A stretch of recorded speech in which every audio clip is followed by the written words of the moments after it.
மாற்றமில்லா நினைவுகள். ஒரு ஈழத் தமிழ் குடும்பத்தின் உண்மை. ஜாஃப்னா, கிளிநொச்சி, முல்லைத்தீவு இந்த இடங்கள் ஒரு காலத்தில் அமைதியாக இருந்தது. காலை பள்ளிக்குச் செல்லும் குழந்தைகள், மாலை வேலை முடித்து வீடு திரும்பும் பெரியவர்கள், வாழ்க்கை சாதாரணம்தான்.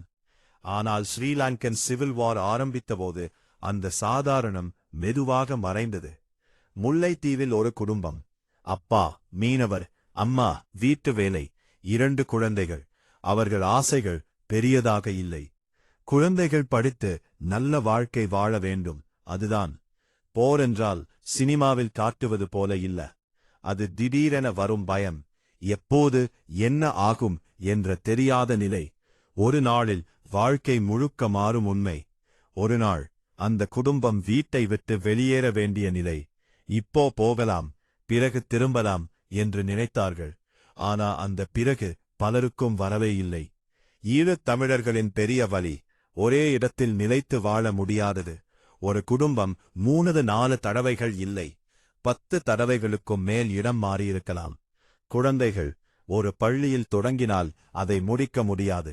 நண்பர்கள் மாறிக்கொண்டே இருக்கும். பலர் வாழ்ந்தது அகதி முகாம்களில், ஒரு சிறிய கூடாரம். வெயிலும் மழையும் நேரடியாக தண்ணீர் வரிசையில் காத்திருக்கும் நாட்கள். அது வாழ்க்கை அல்ல, உயிர் தப்பிக்க முயற்சி, கல்விக்கான போராட்டம். அந்த சூழ்நிலையிலும் பெற்றோர்கள் குழந்தைகளை படிக்க வைக்க முயன்றார்கள். சில இடங்களில் மரத்தின் கீழ் கிளாஸ், ஒரு புத்தகம் பலருக்கு ஷேர். ஆசிரியர்கள் சம்பளம் இல்லாமல் கூட கற்றுக் கொடுத்தார்கள். இந்த கதையில் முக்கியமான உண்மை, பல குடும்பங்கள் யாரையாவது இழந்திருக்கின்றன. அது அப்பா இருக்கலாம், அம்மா இருக்கலாம், சகோதரன் இருக்கலாம்.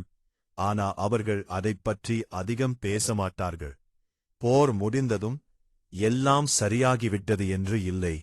மக்கள் திரும்பி வந்தபோது வீடுகள் இல்லை, வேலை இல்லை, ஆரம்பிக்க மீண்டும் எதுவும் இல்லை. அதுவே உண்மை. ஆனா இன்னொரு உண்மை, மக்கள் விடவில்லை.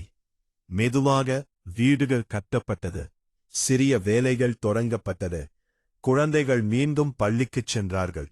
அது ஒரு பெரிய வெற்றி. இந்த கதை ஒரு குடும்பத்தின் கதை இல்லை, இது ஆயிரக்கணக்கான ஈழத் தமிழர்களின் வாழ்க்கை. அவர்கள் இழந்து வீடு, பாதுகாப்பு, சாதாரண வாழ்க்கை.